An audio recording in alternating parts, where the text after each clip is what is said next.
So I was recently putting together an exercise bike for my beautiful wife, and well, sometimes I just naturally don't want to read the manual. And you know what happens. I put that bike together twice before I actually got it fully assembled. And then she got on it. And well, it was squeaking very loudly, and that was all the proof needed to realize that I still hadn't got it right. So finally I get out the manual, I read it, and of course, realize what I put in backwards, and then I got it right. I don't think it's a tendency completely limited to men, but it does seem that men have an enhanced resistance to reading the directions, asking for directions if we're lost. Thank God for Siri and her advice and directions. But there are things of far more consequence than putting an exercise bike together. And these things exist in your life and my life, and we should be referring to a manual that explains it.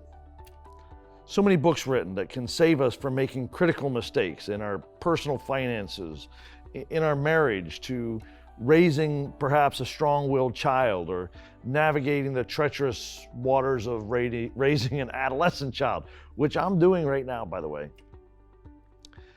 How to get your idea manufactured and patented maybe is something I often hear from people, and on we could go about the instruction manuals that have been written by people who have made the mistakes and finally figured some things out and just couldn't go to their grave without leaving it for their posterity and for you and I. For 20 bucks, a few hours, you can save yourself from making so many mistakes. But I'm talking about various instruction manuals in general, but what about the instruction manual? When we make a particular truck, I guess, in this case, the Stripe Hog 8000, right? It's very specific, and it is not a list of do's and don'ts. It's instructions that, when you follow them, produces the best outcome.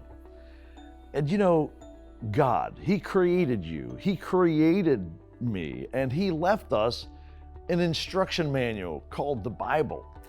And this is not full of do's and don'ts.